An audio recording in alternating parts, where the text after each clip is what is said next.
Hello, everybody, and welcome to Cinema Savvy. It's myself, George, joined by Chris and Dave as we review the original Ghostbusters film from 1984, directed by Ivan Reitman, of course, in the build up to Ghostbusters Afterlife coming out in the next few weeks. And we have put together a team, remarkable people. Not a Marvel discussion, but it's the Ghostbusters one.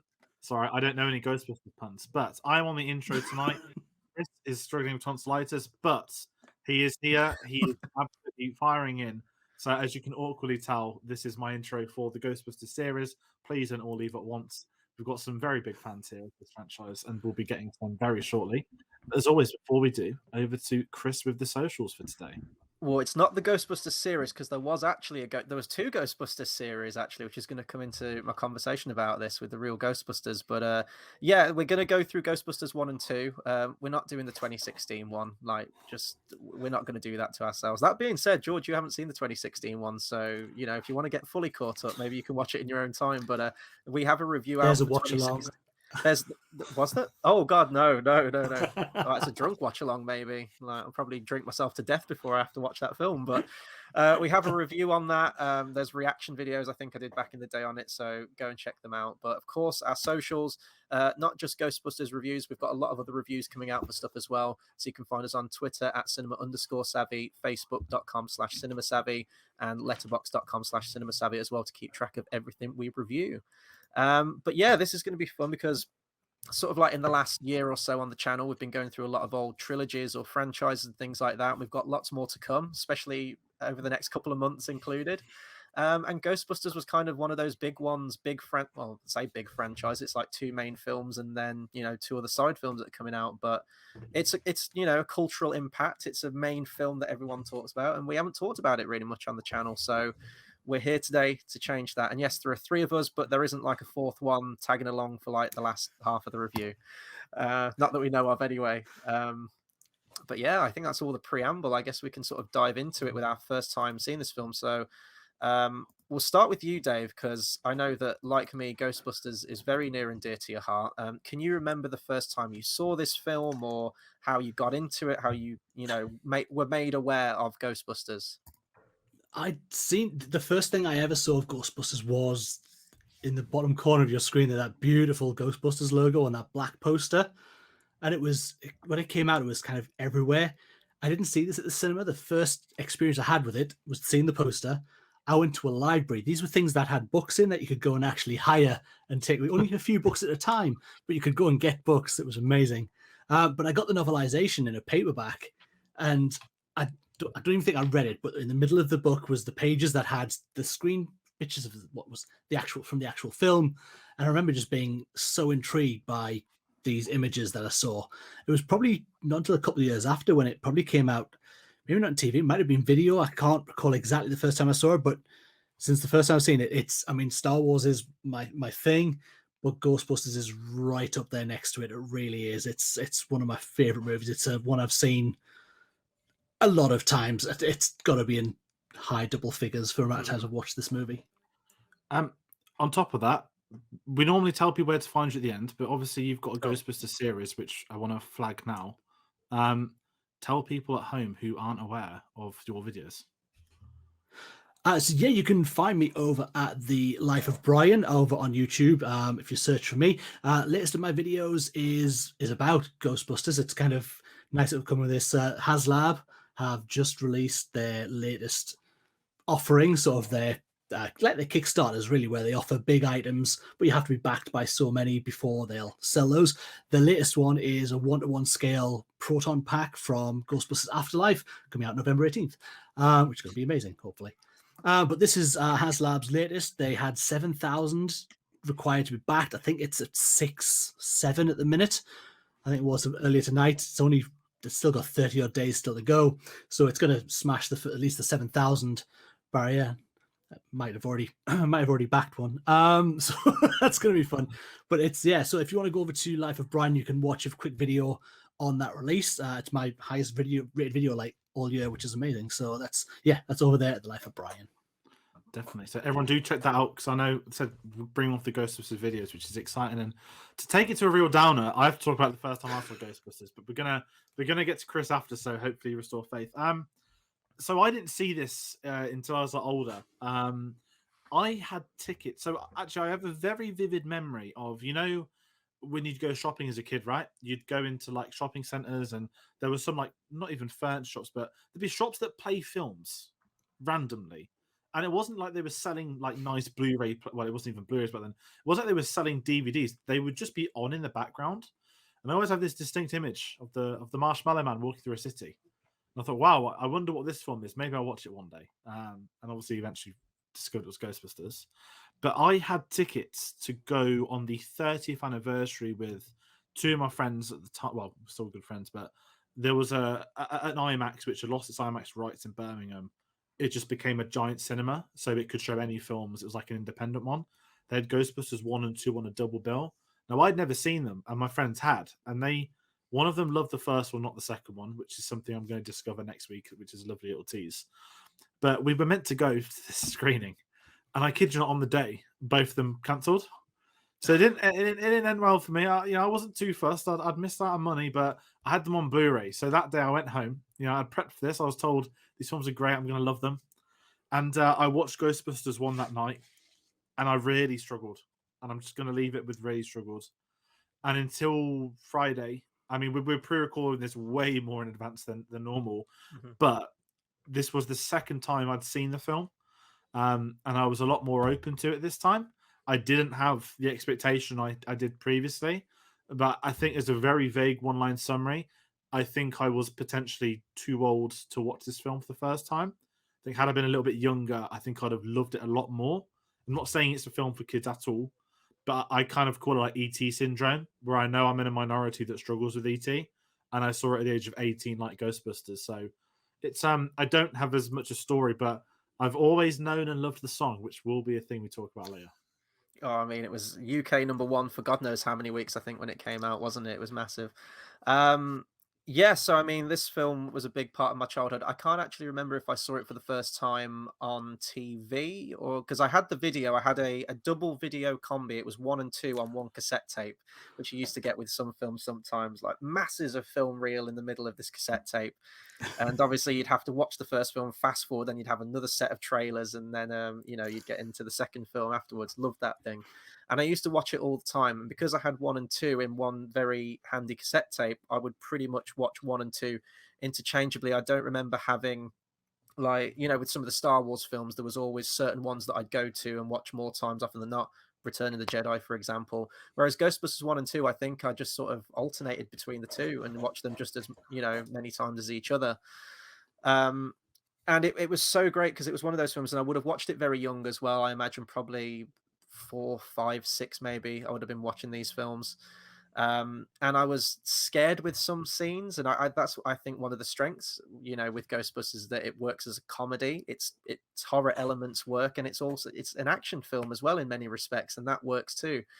So it's balancing all these different genres, and I think it absolutely nails it. And as a kid, I was, not as aware of it now in sort of like critiquing or reviewing films or anything like that, but the library ghost used to terrify me at the beginning of the film. Still does.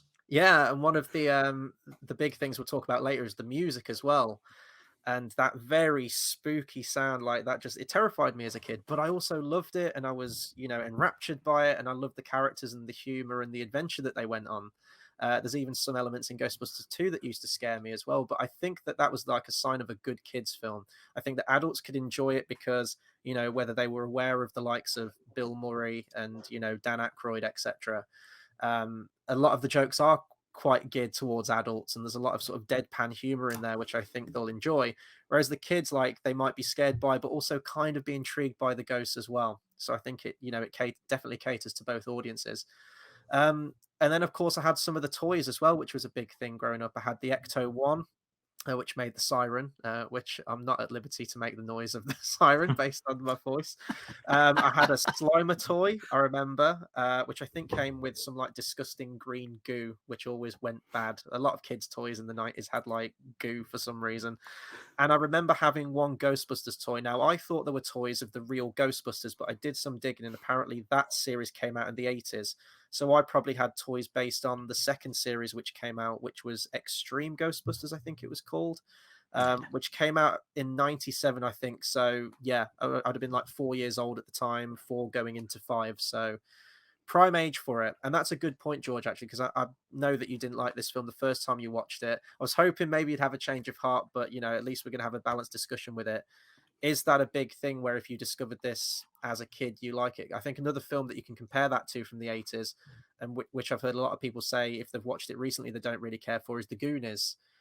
Obviously, it's one of my favorite films growing up, but I do think that that is one of those films where if you are recently discovering it, I'm with you on ET as well, George. You know that, like, I had it with Goonies.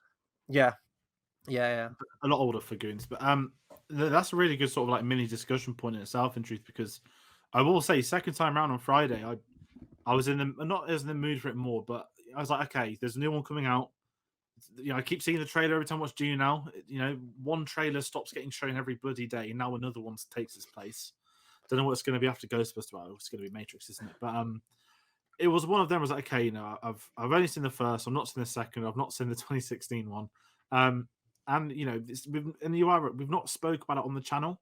And I know we've had the odd side chat, and I know we've spoken about Bill Murray and people from it. So it was one of them where the second viewing, it was better than the first viewing. I think I had such, you know, when you've got those hyped up films and it carries a certain weight to it. You know, I had friends of mine that, like my first job, you know, Halloween, you dress up.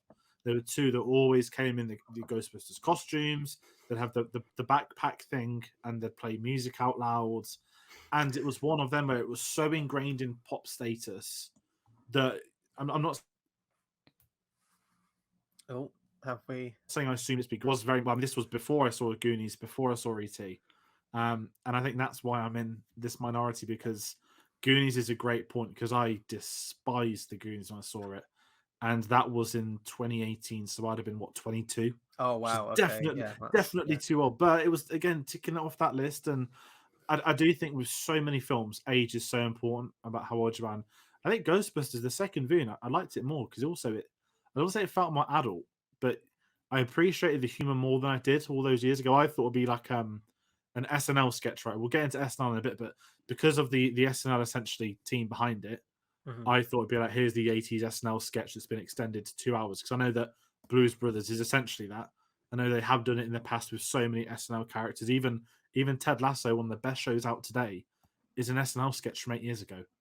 And it's amazing to see what they're able to do. And yeah, sorry, it got to go on like a mini side random, but I did enjoy it more the second viewing. I'm still not massive on it, but I probably, the fairest terms, I probably respect it more than I enjoy it. Yeah, no, that's fair enough, and it's good that, you know, like the second time, maybe a third time, 3 times the charm. Maybe if you hit a third time, you'll appreciate it a bit more. But I think the SNL thing's a really good starting point as well, because you know, Akroyd very much within that team. He wrote the film. He came up with the concept for the film. He's very big into spirituality and the paranormal. That might be a slight understatement, actually. It's ridiculous. Look at some of his videos on YouTube. It's an absolute trip. And his initial idea was that it was going to be like an interdimensional space travel movie, like paranormal. This concept would have been like, you know, ridiculous. You know, even now, like not a box office, sorry, you know, a budget for something like that, especially back in the 80s. And it was really the director who came on board, and I think, oh God, what's his name? Harold Ramis as well, who kind of helped sort of like whittle it down a little bit and make it a bit more realistic, you know, and then you go into sort of like the fanciful stuff towards the end of the film. But originally it was going to be, the main 3 was going to be Dan Aykroyd, Eddie Murphy, and John Belushi as well. So you mentioned like the whole Blues Brothers thing there. But obviously he passed away in 1982 before this film came out. So a lot of reworking had to be done, but it's fascinating to see how the project evolved, you know, from this really crazy out there idea, which was never even feasible to put to film. And a lot of the restrictions on the film, and I think this film had a lot of really tight deadlines as well, especially in terms of the filming and even the effects as well. A lot of people, there wasn't really room for multiple takes or outtakes. They had to get in, get out, get it done, and to budget as well. But it was kind of everything just came together for this film. Like, I couldn't imagine this film in any other way than the way it's presented. So for all the limitations on it and everything like that, and you really get a sense it was a collaborative effort as well. Like obviously it was Akroyd's baby, but he was open to other people's ideas and opinions, you know, to craft it into the masterpiece that it is. I will go so far as to call it a masterpiece. I agree with you fully, Chris. And I think it's so the SNL link was so good because even though they say they had to replace cast members with who they wanted to bring in, the other members that they did bring in were around that as well. Especially say Murray and Akroyd were so together, and it plays so well into the whole movie. It comes across that how well they're working together. That it looks like they're having a really good time with it as well. You see a lot of movies where you can tell actors are kind of phoning in. There's none of that in this movie, and I think this was in an era when there's a lot of these. I mean, it was I was born 79, so it's really right in that age when I was 6, 7, 8 coming out. And I think as well at that time you had that usage of New York as well, and it feels so grounded and real. Yes, we're going to see ghosts flying around and things and stuff and some ropey effects later on, but I think it's such a grounded movie that you get this full-on realism of New York. I just think it worked so well, and I think it was the casting was a big part of that. Mm-hmm. I know they wanted Eddie Murphy, but I don't know if it would have been to a detriment of the movie for myself. I think it would. I don't know if it would have changed the way it would have played between the main characters. Who knows? But I mean, it's obviously just was something they were looking to do and couldn't. And then poor Ernie Hudson unfortunately got sort of relegated to a side part because of it. But yeah, I don't know how it would have changed the dichotomy of those characters, but I just love it. I love this movie. And I think bringing up New York's a really good thing because I was doing a bit of research the weekend, and I think a lot of the cast spoke about. I mean, SNL obviously is based in New York; it's always been there, and they spoke about how in the '80s there was this New York resurgence that I think a lot of people thought that there were so many like gangster films at the time, and New York was this dangerous place more so than what we know. Is I always think when you think of New York, you think it's like Home Alone, probably Ghostbusters, and so many decades since. But apparently in the '80s it wasn't that, and they spoke about how important this film was for the area. And obviously those SNL casts, if anyone's not familiar with SNL, obviously you're on the wrong video. But it's Saturday Night Live. Obviously the comedy's gone on for 40, almost 50 years now. Almost every Saturday in New York. Pretty much every comedian you'll have watched or listened to that's American's been on there at some point. So it's really interesting having that location side of it. And I think bringing in the cast as well. I mean, I could talk for ages about a potential Eddie Murphy Ghostbusters film because that sold me. Might be a bit raunchy for it to be a kids' film if it was like prime Eddie Murphy, but I've got to say, I mean, just bring up to the main characters. Obviously, Bill Murray is Bill Murray. He's by far one of the most. I don't want to say interesting comedians. What's a better term? Like he's like one in a million, isn't he? Like he is. There is Bill Murray. Like there's no one like him. He's not like anybody else. He's like his own. Even himself in interviews is his own character. Like he's like become this character of himself, and it's really interesting with him. But it's one of those roles where you get everything you ever need to know about him from Ghostbusters. And I've watched a few Wes Anderson films recently, so I've been seeing a lot of Bill Murray recently, and it's so nice to go back to something like Ghostbusters where it's not him necessarily in a drama or doing a different style of comedy. This is where it was always from, the deadpan, making that breakthrough into being in films. Because if I'm right, I don't think he was an A-lister at this point, unless this is the film that really propelled him to that. I think he was a big name for this because I think done Stripes. Yeah, before that was this, Ivan and Reitman Caddyshack as well, wasn't it? Yeah. So I think he was an established name, and then obviously SNL as well on the side. I think he was an established name by this point, but I'm guessing that would have been Eddie Murphy's character because like Eddie Murphy in Beverly Hills Cop is the mouth, right? And that's exactly what Bill Murray's character is in this. I've always been a fan of Bill Murray, and I think this was probably the film that kind of started that for me. I only recently watched Stripes, actually, probably like a year ago, and I thought he was great in that too. But Groundhog Day, Scrooged, all of those other films that he did, and he does have a very sort of defining comedic style. He's very deadpan. He's almost like the everyman, I would say. You get the opinion that he doesn't want to be where he is. He's kind of the rock star. He's in it for the money. He's in it for the women. His first scene in this film is fantastic, where he's trying to hit on the woman with like the psychological training or whatever it is. It's brilliant. And I think even they've described the three characters as that. I think each one has their place. It is unfortunate, that Ernie Hudson, you don't really get a sense of his character so much because he's in it very little. Obviously, he's with the main crew going into Ghostbusters 2, so you get more of him in that one. But you've got Bill Murray, who's, like the mouth of the group. You've got Dan Aykroyd, who's the heart. And then you've got Harold Ramis's character, who's the brains of it. And I think the three personality types work so well. And I think those personality types are enough to get you through the majority of the movie. But it is nice when, Ernie Hudson's character comes along at the end. But I wouldn't have it anyway. That the three of them play off each other perfectly. You could argue that. I mean, who would you say is the main character in this film? Would you say it's Bill Murray? I guess he's the one who kind of gets more of the focus, but that's because he is so loud and brash, and he is almost like the face of the company, isn't he? He's the talker. So, I mean, he was always my favorite Ghostbuster out of the lineup as a kid. I don't know if you guys had a favorite Ghostbuster out of the pack. I think because, like you said, because Bill Murray takes, they all start in sort of a similar position, and then Bill Murray kind of takes the lead once it becomes the love story that's in there as well with Dana. So I think he kind of does become the main character. I think Ernie Hudson comes in and kind of plays the everyman. I think he's us in that. He's the guy in the street who's just answered an ad to go and get a job. So I think that's kind of the part he plays, but it's not played on in a big enough way. He just kind of comes in and he's just Winston. He's just one of the Ghostbusters, and they kind of don't kind of really play much with his character. Maybe you get a bit more of that when he's talking to the mayor of what he's seen, because again, he's just that guy who's from the guy in the street who's telling the mayor, look, he's not one of these guys. He's not a scientist. He's not from the university. But yeah, I think Bill Murray is up there for my favorite character. I love Ray and I love Egon as well, but Bill Murray as Pete Venkman just stands out shoulders above from the minute he gets slimed to the moment he's the only guy not covered in marshmallow at the end. The others must have been, I'm not doing that, no. So the others come out covered. He's pretty much got a little splodge on his head. It's great.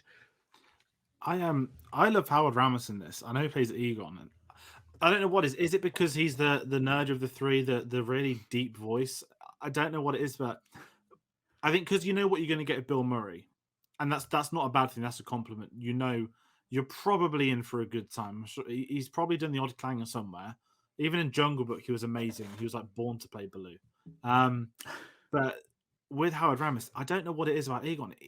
There was something about he was like the weird, like he was the serious type, and whether that says more about me as a person, the fact that he was like his comedy came out of being the one that's not in on the comedy. I've always quite liked that kind of angle with him, and I enjoyed him a lot in it. But I do think you're both right. The three of them together obviously form that link that makes it work. I think it's like every trio in a film. If you take one out, it could still work, but it's probably not going to be as good as it could or would have been. And I certainly think of these guys, there's that dynamic. But going back to what you said, Chris, I'd say Bill Murray's probably the main one, but only because you get the whole romance subplot thrown in as well. So it kind of just naturally centers on him. But I also think there's more to him because of that as well. So it could have been any of the three in truth, but I've not seen Ghostbusters 2 and I've not seen Afterlife, so I don't know who the focus may shift to or may not shift to. So it'll be interesting the next couple of weeks revisiting them all. Well, I mean, I can't vouch for Afterlife just yet, but I know we're not going to get one of them in Afterlife. Certainly into the next one, there is like a running theme, I would say. Like the dynamics pretty much established from this first one, that kind of continues into the second one, I would say. It's interesting because Harold Ramis's character of Egon, he was always my least favorite one of the crew as a kid. I guess, because everyone else was so, you had sort of like the lovable dumb one, which was Ray's character of Dan Aykroyd. And as I mentioned, like Bill Murray, the loud brash one. I'd always thought that Ernie Hudson was cool and everything, but I didn't really like the sort of stoic Egon. Like he just kind of bored me as a character, but he's definitely a character as I've got older, like I really appreciate now. And his dynamic is absolutely necessary for that group. And he gets some really funny one-liners for me now watching this film, rewatching this film again. It's where he's speaking to Janine, the receptionist, and she says, "Do you have any hobbies?" And he's like, "I collect spores, molds, and fungus." It's just so deadpan. I just love all that stuff. There's so many great little moments like that with him in it. So, I mean, all of them are great. Absolutely all of them. And you mentioned like the raunchiness. There is plenty of that in the film. There is that moment during sort of like the middle of the film with the montage where there's there's a weird paranormal sex scene that goes on with Ray's character, which apparently was Yep. like a big deleted scene. I think originally they shot a lot more of that. I'm sure they did, but I think Ivan Reitman convinced him to cut it down because it was quite extraneous and didn't really serve the plot. So they cut a little bit of it into that montage. But yeah, there are a lot of jokes that are near the mark. There's a lot of sexual innuendo and suggestion with Sigourney Weaver's character as well when she becomes possessed. Where she says, like, you want this body? He's like, is that a trick question? So, so a lot of these things you might not pick up on as a kid, but, as you get older, there's something there for everyone, as I mentioned earlier, when it comes to the humor, I think. But it's definitely near the mark. You wouldn't get, this is counted as a kid's film. I think it's counted as a PG, isn't it? But, there wouldn't be many films like this now. The 80s was truly a magical, wonderful time when it came to filmmaking. And you're right, it's a PG movie, but you're right, there's so many scenes that are like well beyond what you think. I mean, and not in just terms of like the sort of innuendo and sexual humor they have in there. Because Peter Venkman's quite creepy, would never get away with his character in these days and age. He would be like, what is this? The opening scene alone, you would get you just couldn't do it. That's so good though. But what was I going to say? I've lost complete track of thought when I thought about that. I think as well, because this is a PG, but again, I think it's gone back to the fact we do get some genuine scares in this movie. When I was a kid and that ghost turned around at the beginning in the library, and you look at it now, and yes, it's a pretty bad puppet that's obviously been put onto how they did it with glass with the old lady floating. That when I was young, that scared the life out of me. And I think there are moments, even like the... I got a bit of a like even like the devil dogs, and I just think there was just something about the movie that kept you almost when you're a kid behind a cushion a little bit, but kind of loving the rest of the action around it, like the fun with Slimer that you have at the beginning in the hotel. It just works so well thematically throughout. There's never any real sort of pause to the movie, or it's all very much we're here, we're at the end. Big scene. It just works for me in every way. I'm just going to gush about this movie for the entire time we do this. Yeah, go on, sorry, George. I was to say, do we want to mention Sigourney Weaver, who, you'd say heading into this film, I'd argue at the time she was bigger than Bill Murray. This was an enormous A-lister. It was Ripley. She was defining action films at the time, and to take a kind of comedy role that very much is the damsel in distress, but then you do get the whole possession stuff, and I thought she's quite good at it. I know it's really dumb to say they're good at playing someone possessed, but I really enjoyed her in it, and I was shocked when I first saw it because I think when you think of Sigourney Weaver, you only really think of Alien, when actually there's so much more to it, or even Avatar. I'm joking, but no, it is one of those where I think the supporting cast help, and even with her character, you get Rick Moranis as well. Now, I've kind of said before, this might be similar syndrome to these, but I never liked Spaceballs 2. So there are these 80s people just like leaving the channel. But again, an age thing. I saw that when I was a lot older. But Rick Moranis is one of those comedians where obviously I know more about the story with him going into retirement because of obviously what happened to his wife and stuff. And obviously he's coming back for Honey, I Shrunk the Kids 2, I think. I'm very surprised he's not coming back for Ghostbusters. I thought they might have tried to get him in for that. But that conversation aside, it's the small supporting roles like that. You want to bring in more of that comedy element. And, if you want someone to play the sort of the small white nerd, and I know we did the 1967 Casino Royale review recently and we hated it, but he reminded me so much of Woody Allen in it. Yeah. That sort of bumbling American humor. Yeah, but it worked so well as being the weird, nerdy, creepy neighbor, and the whole like dancing scene, but his party's all his relatives as well. Like that scene, I laughed quite a lot. I thought he was great in that bit, and I think when you got comedies, you don't just want the lead; you want everyone to chime in. Oh, he's fantastic. I think as well, go on, Dave. Sorry. Oh, sorry, I was going to say as well, you get William Atherton as playing Peck, Walter Peck, as like not your big bad, but kind of the bad guy around there, and obviously played a very similar character in Die Hard, and he just. It is right. This man is a dick. Is just the right line. It's just, I love it. Has it's no just, dick. Yeah, these random characters that came in. Yes, has no. Look at that. I need to watch the movie again, which I might.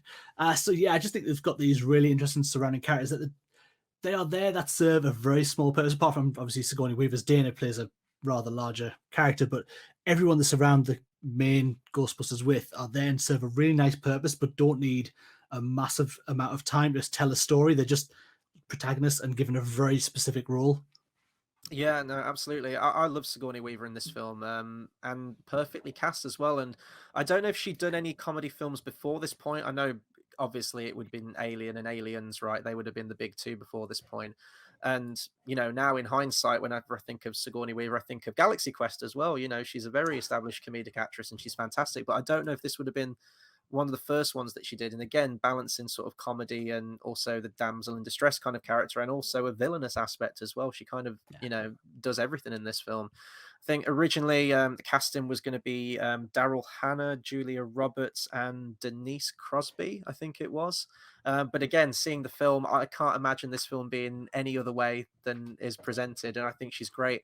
I think she did have a lot of impact as well in the role and the story. I think it was her suggestion to Ivan Reitman to become possessed by Zool and to have that, because there's more of an emotional angle then for, there's a sense of urgency when you get to that final act that you've got someone to rescue, which I guess wasn't in the original draft of the script.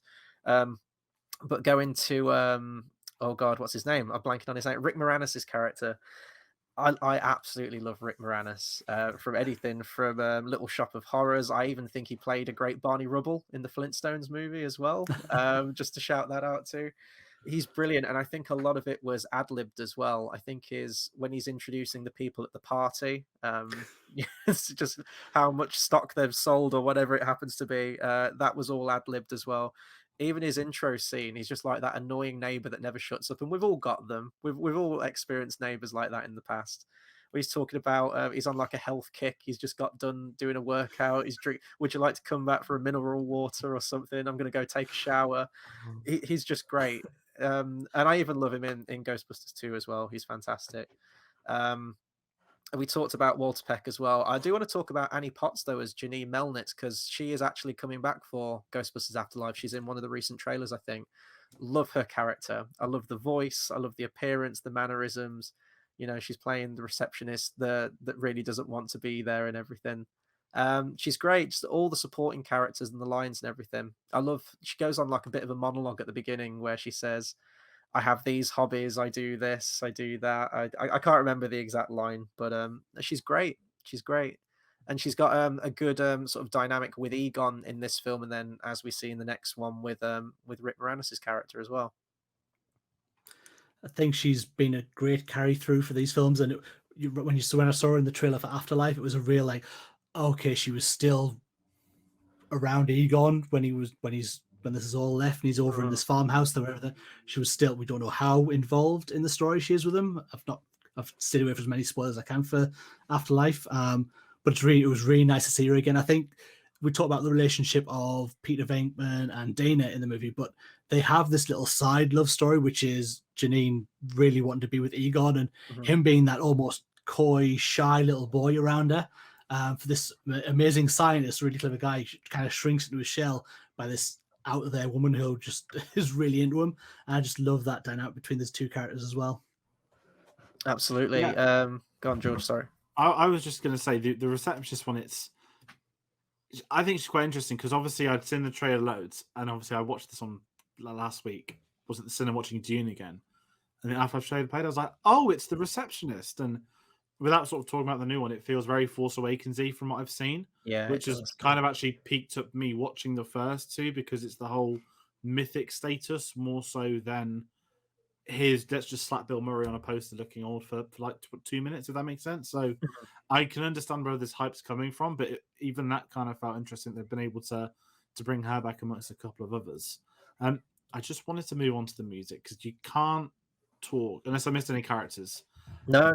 I think we covered the whole cast, really, in all honesty. But yeah, the Ghostbusters theme is one of the very few themes in cinema that's bigger than the film it's in, and that is not meant as an insult. That is purely down to the status of the song amongst pop culture. You don't need to have ever seen this film to know the lyrics to that song. It's just something that I believe is ingrained in humanity at this point in time.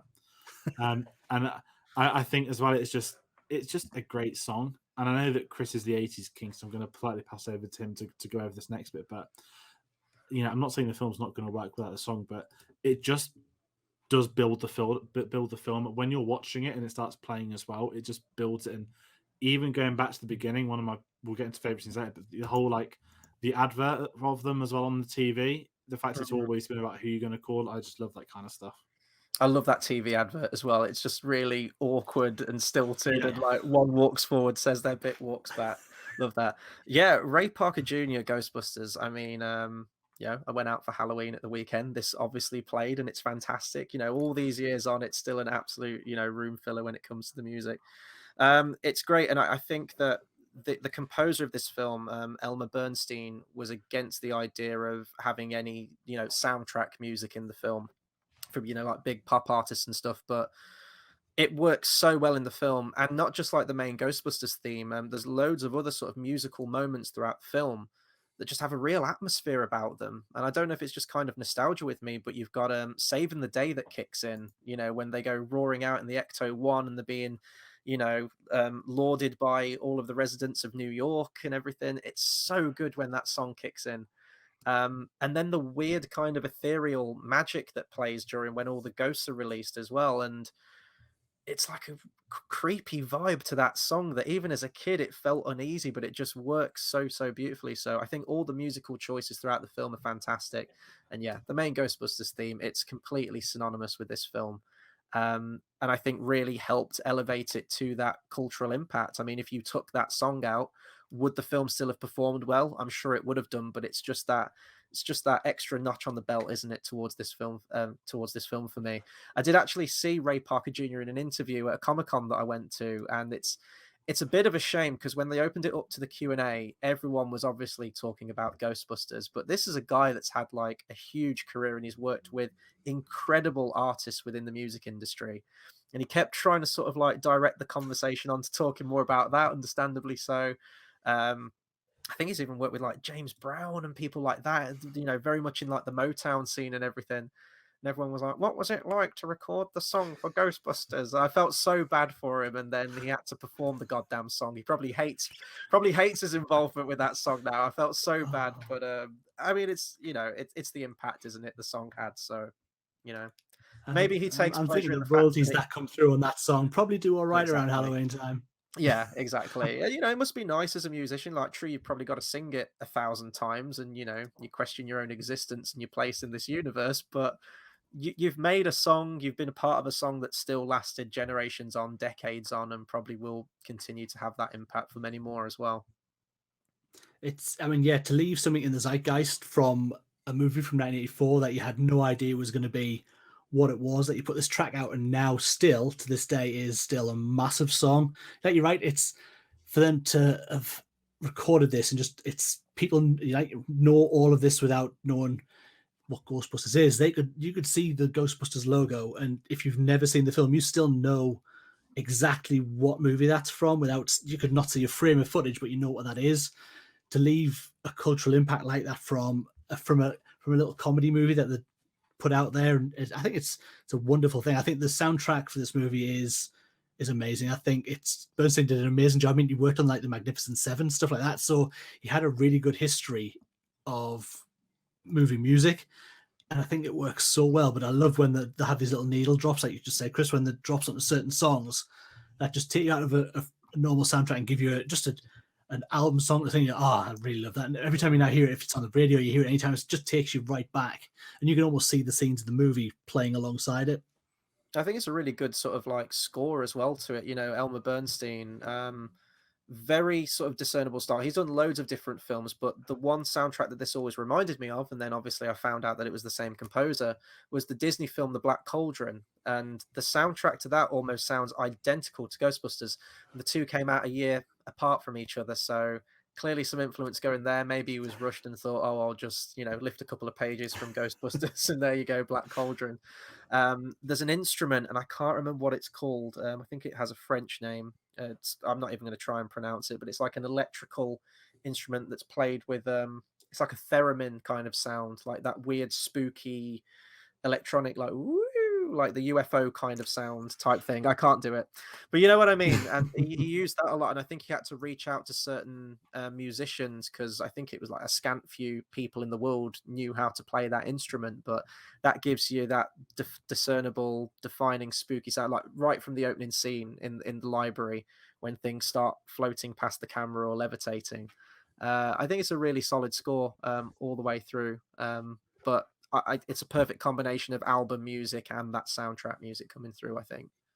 And I think the 80s had so much of that as well, when you had the combined scores with the themes that would go with it. And we don't get that much anymore. If you ever look at the blockbusters or films that have popped up, take Bond out of it, you don't get many films that will do, or at least play it mid-song. You might get a credit song somewhere. Unfortunately, I'm only thinking of Venom by M at the moment. I'm sure there's been better things. Sorry about that. It's a thing. No one busted that ghost, unfortunately. That's still around. There's more on the way, apparently. But no, we've spoken about the cultural impacts already, but it is worth speaking about, how we're almost 40 years past this release date now. And even as someone myself that wasn't a massive fan of it still respects it, I think, as I kind of made a point of it, it's ingrained in everyone. And I just think there's something, and I don't know what it is about the film that does it. And I don't mean that as an insult, but everyone somewhere knows some iconography from it, even probably the costume to the logo, as you said, Dave, to that theme. I don't know if actors' faces count, not like Bill Murray, but even like Slimer, the Stay Puft Marshmallow Man. The film is just full of iconography, and it's not because it's a big film. I think anyone can pinpoint it to being that film when they've not seen it, and I always believe that is the true sign of like an iconic image. If no one is aware of it, it's like there's a really good answer. The original film spoiler is Luke being the son of Darth Vader, because every single person in the world knows that. Even those that haven't seen Star Wars know that Luke Skywalker's the son. And it's kind of have that. I think when you've reached that level, which this film has in a lot of things, it makes it really interesting looking at it years down the line, but also from this perspective, weeks before a new film where they're returning. That first trailer, without sort of getting into too much, it's got the Ecto One everywhere. It's bringing in cast members, and it's iconic moments like that that do make it. And again, I've not seen the 2016 film. I'm guessing it did a lot of that stuff, but I don't even remember the trailers in truth, which might be a blessing. But it's just really interesting looking at it from like different perspectives now. I mean, it's one thing that the film really doesn't sort of explain in the film. They go into business on their own. I love the moment in the film where they make Ray sell his house, that it's his inheritance essentially, just to like buy everything. Like it's not his decision, but you never really get an origin story for the equipment, like the proton pack. It's just kind of presented, and I think the design of it feels very military issue kind of thing. They almost look like flamethrowers a little bit, and the packs, like, they look functional and they look somewhat believable. And then obviously you've got the the proton, the beams coming out, the streams, which is the ridiculous part, but it still feels grounded. There's never a moment where I'm like, I'm giving this film 0 stars because they didn't describe this thing, but it's such like a defining part of the look of the film, that the film does feel very much like a superhero film to me. You get their origin, and then by the end of the film, they're the saviors of New York, but they're all reluctant heroes. That they're lauded as superheroes at the end, but they're really not. They kind of just look out by the end of the film, and I think that really works. But there's so many things that just capture the look. It's the suits, it's the proton pack, Stay Puft Marshmallow Man, all the creatures as well. I mean, some of the puppetry in this film's incredible. You had there's a guy called Edlund who I think was working for ILM at the time, who left there, and because of this film they formed their own sort of effects company, obviously a lot of a smaller one, just to kind of take on all the amount of effects that would be needed for the film. And this is one of my favorite stories. When I read about this film, you had Steve Johnston, who sculpted the Slimer puppet, and apparently he was struggling to complete a design due to executive interferences, according to Wikipedia, so take it with a grain of salt. Johnston took at least 3 grams of cocaine and completed the final design in one night. If that's true, that's amazing.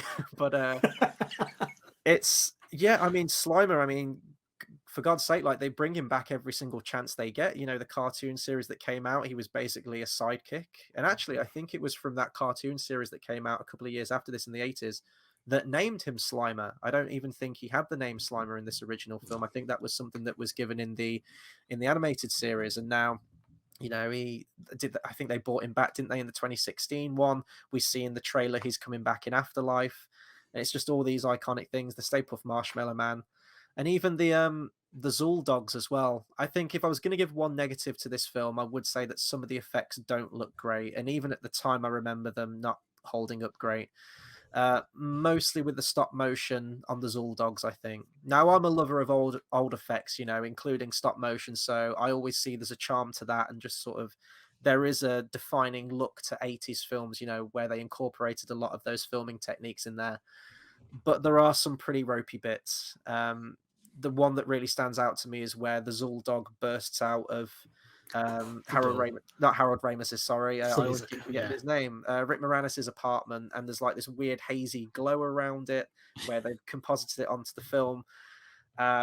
Yeah, so if I was going to give a negative, it would be some of the effects work, but I really appreciate, you know, all of their efforts, and I know they were on massive time and budgetary constraints with this thing, but they've still captured the look, you know. Like, again, in the Afterlife trailer we see the Zool dogs back again, and it's like, I hope that's not going to be a running theme in Afterlife. Like, I hope they do present some new things and not rely too much on this first film's iconography. But yeah, it's captured the look, isn't it? They're also defining. The Zool dogs Gozer as well, very, very interesting design, out there design. And the Stay Puft Marshmallow Man, it's fantastic. That's just the cherry on top of the cake at the end of this film for me. You can't get away from the iconography that you get from that you've had in this. I say, like, this proton pack from that Hasbro releasing, it's like the first thing I've ever thought, like, wow, owning a proton pack is something I've lusted after. A proton pack since I was a child, and now I'm going to own a plastic one, but that doesn't matter to me. It's going to light up and it's going to look amazing, and I'm going to be a Ghostbuster. But it's just those little things that made this film have this afterlife. There we go. There's a plug. That's gonna keep on going, and I just think it's a generational thing where we had these movies certainly when I was younger, when you guys are growing up as well, you had these stops, and you get hit with this vision of a film that is going to sit with you forever, and you hope that kind of plays with the people as well, and it will always be weaved in the fabric of not daily life, but, you know, you'll never get past a Halloween where you don't see a Ghostbuster logo. You'll never get past where you won't hear Ray Potter Jr.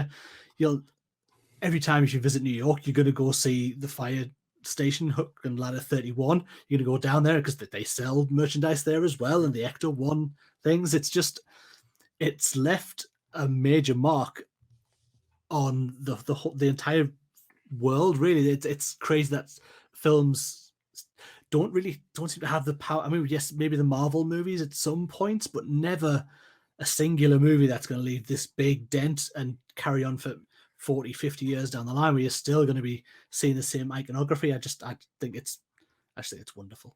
And an original film as well, you know, like, what a concept. You know, you'd never get this now. You know, when are we going to get the next Ghostbusters? You know, we're going to get a Ghostbusters Afterlife, but when are we going to get the next film equivalent to what Ghostbusters set out to do? You know, where a studio would take a chance on this weird concept, and it's out there and it's bonkers, but it works brilliantly. You bring on all this talent. Yeah, you know, gone are the days of that, I think, with studios. Not to say we don't get original films, but they do seem to be few and far between right now. And especially the 80s seems to be just rife with all these properties, you know, that we're still getting sequels to now. Terminator, Predator, you know, they still crank out films like that. And a lot of those films, Ghostbusters included, where they're still trying to bankroll franchises out of them. And that's sort of like, not jumping ahead to Ghostbusters Afterlife, because I want to reserve my judgment on that, but from the trailers, and George, you mentioned the Force Awakens comparisons with the trailers, and I completely agree with you there. The way it's presented, and the music even sounds quite similar in that trailer to Force Awakens as well. That they're gonna turn it into this, you know, this reverence for Ghostbusters, and oh, your grandfather was a wonderful man kind of thing, and that's never what Ghostbusters was. You know, it was just a fun comedy film. You know, it's, as I say, like the reluctant superheroes that are just kind of in and over their heads, the schlubby kind of everyday guys that are just thrown into this situation, and they're going to turn it into something really revered and, you know, legacy, like harkening back. And I don't know if tonally that'll work for me, But yeah, that's jumping ahead to that film anyway. We don't know yet. We're a couple of weeks away from that one. Yeah, you mentioned a really good point about the 80s, and I think if you look at today, I mean, not even commenting on like modern films, but all the filmmakers now seem to have influence from the 80s, which isn't a bad thing. But so many of them want to then go and make something from the 80s. And I think that's where they get a bit lost. Whereas the filmmakers from the 80s were making films for their own sake and not to bring Dune into it. But Denis Villeneuve said, I made the film for one person myself, the 16-year-old me that read that book. I think nowadays there is a lot of, I completely understand some things are bigger than others and have audiences, but I'm not going to get into Afterlife, it's the wrong video, but the fact it's Ivan Reitman's son, and it's a bit of daddy set all this film up. I'm resisting judgment till I've seen it, but there's some things where I'm just a bit potentially concerned. I don't know, but that's more nepotism than the quality of the film. So when it's out, I'm intrigued. I will be watching, obviously, on its release weekend. But I want to kind of move over. We spoke about a lot of the film. Let's sort of, as we always do, before we get to fun thoughts, talk about some of my favorite scenes. I'm going to jump in straight away. The advert, absolutely love it. It's that awkward, dry humor. It's when it's the fact that Sigourney Weaver just turns off the TV, doesn't even really hesitate long, like it's just gone. And it's just so well done, and it is that deadpan humor that you want from them. But imagine if people got to think as well, kids these days. Back then, I don't know how American TV worked, but in England there were like 3 channels in the 80s, 4 channels maybe at that point. I can't remember when, but a TV advert was the only way outside the newspaper you could get stuff across. There wasn't no phones, there wasn't no Instagram, no paid adverts. It had to be a TV advert, and I'm just trying to imagine the concept of something like that coming on screen, being like, what's this? And you know what? If I was Sony, I'd actually just get that original footage and stick that as a TV spot for the next few weeks and just use it to advertise the new film. That would work wonders. There'd be so many confused people. No, I love that scene. I've kind of mentioned one of my favorite scenes. It's the bit where I guess it's a bottle of whiskey, isn't it? Where you've got Bill Murray. They've just been fired from the university. You've got Bill Murray chatting to Dan Akroyd. He's like, call it fate, call it luck, call it karma. And he just talks him into selling his own house. It's like, you'll never regret this, Ray. I do love that moment. Trying to think of some other ones. I love at the end as well, where she's, are you a god? And no, and then they get, they fall on their ass. It's like, Ray, when someone asks if you're a god, you say yes. But kind of like, I love the montage as well, with all the ghosts and everything. Actually, one that used to creep me out was like the zombified taxi driver as well. That used to really creep me out as a kid too. But I love it's a quieter scene in the film. I think it's one that often gets overlooked. It's where you've got Winston and Ray, and they're driving in the car, and they're just talking about the notion of like the paranormal and what it means, and it's it does run the risk of maybe getting too lofty for the film and a little bit too in depth about it, but I think it adds that really nice kind of mature level to the film where they're talking about God and the ramifications of faith, and I think they talk about the Book of Revelation, and it's just the two of them, really quiet moment on a night drive, just talking about this, just trying to rationalize this thing. And I don't know, I think it's a scene that often gets overlooked, but it's one that I think as I've got older, I really appreciate that a scene like that is in the film. Doesn't need to be, because it's a fun sort of like paranormal, spooky ghost comedy film, but it's that sort of like blend of all these different genres. And I like scenes like that where it can just take a break and let these characters breathe and get a sense of their personality as well. Might be one of my favorites because it's one of the only Winston scenes in the film, I would say, like where he gets a lot to sort of chew on essentially with the scene. But yeah, they'd be some of my favorite scenes in the film, I think. Mine's always going to be Ray getting a blowjob off a gun. No, it's not. It's not. I love the opening scene. I love the first ghost. I love it's really hard to say picking children of this movie. It really is a case of there's so many scenes I love, but certainly the introduction of Slimer and Pete Venkman getting slimed, and probably towards the end with how they get the Marshmallow Man by Ray messing up when they turn to empty their heads. He thinks of something that could never hurt them. It's the Stay Puft Marshmallow Man. And it's just that moment that he starts squidging along the streets and this stuff falling everywhere off. I think it's superb. And so seeing every time they use the proton packs, it's literally they use the proton packs throughout the whole film. It's less than 90 seconds they're actually on and firing, which is bizarre that you see these things. You're like, oh, it's amazing. less than a minute and a half of actual footage of them firing them. But yeah, so if it was a standout for me, yeah, probably the closing with Marshmallow Man is probably my big scene, especially when he's climbing up the building and he's on fire and he goes from big smiley face to his angry face. I love it. There's two other really quick moments that I've just remembered. One's the, right after the saving the day, where they're like superheroes, and the smash cut to them staggering up all these flights of stairs, completely out of breath. Absolutely love it. And I think the other one, talking about the proton packs, it's where they go to that hotel and they're in the elevator, and I think they're saying that they haven't properly tested the equipment, and they just kind of awkwardly stand to the side a little bit. So those were the two moments I wanted to throw in, because I wouldn't have forgiven myself if I didn't mention them before the end of this review. The same scene, the conversation with the old man as well, was quite funny. It's got to be some cockroach. That bit. Yeah, it's the easy humor, but it's funny when they do it. And I think as well, you mentioned the soap opera Marshmallow Man. I mean, setting in New York for loads of other reasons, but it's like King Kong, isn't it? It's the whole, to have that kind of size dimension, you have to be in the big city for those kind of things to work. And the fact is just, it's not. I wonder if there actually was a bit of King Kong influence. I hope I'm not overlooking this. I'm not one of those. King Kong or Godzilla, where it's like staggering through a city. It's just the fact it's a giant marshmallow. It's just incredible. And I think it was slightly based off the Michelin Man, but it was. Everything else after the Michelin Man was a rip off of the marshmallow thing. So it is one of those. It's just reeking of iconography. But as I'm kind of sort of segueing into final thoughts, as I said, I'm going to say I'm not the biggest fan of this. I certainly respect it. And it has been quite good to sort of discuss it tonight, because there are a lot more funny things you to be able to bring up. So it is very Chris. Maybe the third time, Chris. Maybe. Who knows? But I don't know when that's going to be. Not maybe, who knows? Maybe a watch along down the line. That could work. But as I said, I'm not the biggest one, but I completely respect it and what it did. And again, it's just full of wonderful comedians, and the careers those actors went on to have after as well. That some of the films they worked on with each other, with other people.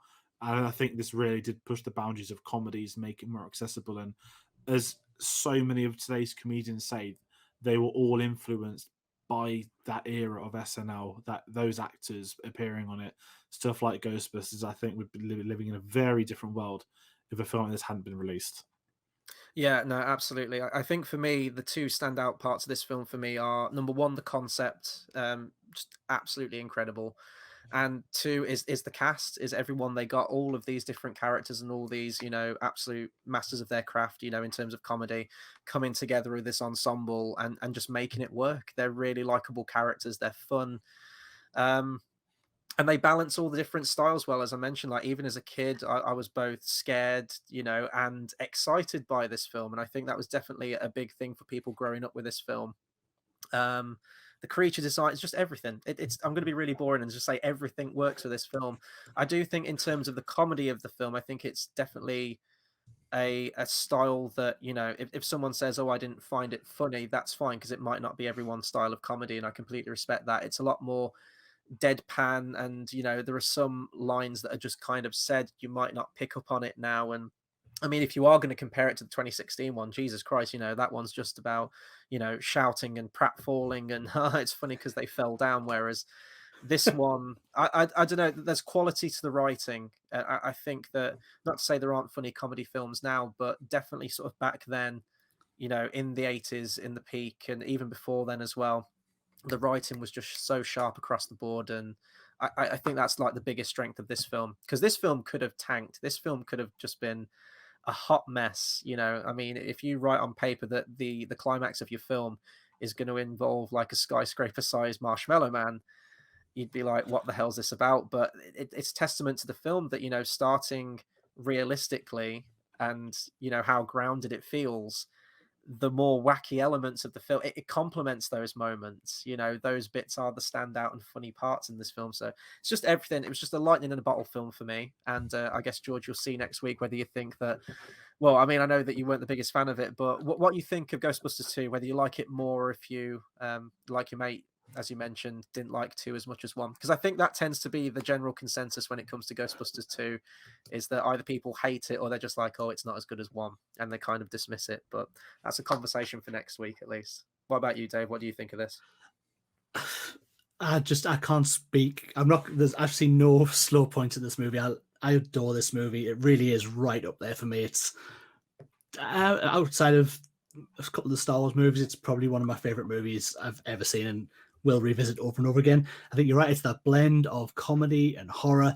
And I think for all the big action set pieces and the humor, it's very subtle moments as well. I think it's very subtly written, where it's not big laugh out loud gags a lot of the time. It is just little lines, and sometimes it's even a look. And like you say, that backing away into the corner of the elevator when they flip the proton pack on for the first time is just such a good little moment. I can't fault the movie. I adore this movie. I will watch this movie until they have to put me in a trap myself.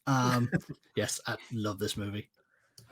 No, absolutely, and I think that's a lovely way to round off with Ghostbusters interview. I think it's the first time it has been actually discussed on the channel, which is amazing when you think of the films we have covered and whatnot. So I want to thank everybody at home, but more importantly, we've all spoke about our history of this film and all that kind of stuff. So we want to hear from you. Comment below your thoughts on Ghostbusters, your hype for Ghostbusters Afterlife. As we said, we've got 3 reviews. Ghostbusters 1 today, Ghostbusters 2, which is going to be Monday the 15th, and Ghostbusters Afterlife, which will be up on Monday the 22nd. So comment your thoughts. We'll bring them up on the next episode. We're pre-recording them, but we want to hear from you guys at home. We know how iconic this film is to so many people, and I'm going to have everyone's probably got a different opinion on it as well in regards to the influence it's had on them and what they enjoy from it. It is one of those comedy classics, so do get commenting along.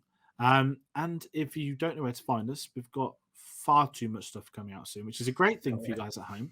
If you're watching a lot of films for your entertainment pleasure, we've announced a lot of them on social media recently. Twitter at cinema_savvy, Facebook and letterboxd.com/cinemasavvy. I'm just trying to think what we've got in the pipeline. That we've had the Spider-Man announcements. We've got obviously loads of new reviews, and we've got 2 other ones which we're going to bring it right away. First up, we have, starting at the time of this going up, tomorrow, Tuesday the 9th of November, another comedy, Austin Powers International Man of Mystery. Finally, we've arrived at the Austin Powers films. Nothing more needs to be said. I'm very excited to get rewatching on that one. And Chris, I'm going to hand over to you to speak about the next Peter Jackson review on the 11th. Yep, so we've been going through all of Peter Jackson's filmography in the lead up to December, which is going to be the big one for Lord of the Rings. And this Thursday, the 11th of November, we'll be talking about Brain Dead. I still haven't watched that film as of this recording, but I will have watched it by Thursday the 11th, hopefully. So if you're curious about Peter Jackson's films, if you've watched them, if you're just curious to check out his films that have been in the lead up, we're as clueless as everyone else. So me and Tate are covering that one. And it's going to be another zombie, gore-filled, over-the-top film in true Peter Jackson fashion. So, that's coming this Thursday. Perfect. And Dave, any of the Ghostbusters stuff on your channel that you didn't mention earlier? There may be some stuff coming up. I think we'll be looking at any updates that go on with the Proton Pack and the HasLab information. Also currently looking at procuring part of that is going to go with that Proton Pack, which is the Egon Spengler wand. And also currently I am in the middle of building a 1/8 scale Ecto 1 in the part works. A little bit behind, but that is going to be coming very shortly. There will be a spate of videos catching up with the build of the Ecto. It's an absolute beast, a wonderful monster to be building. Definitely. As I said, perfect timing to get you on for this review. It's going to be an interesting few weeks. And once more, I want to thank everybody for watching at home. Be sure to join us on the next one, and we'll see you then.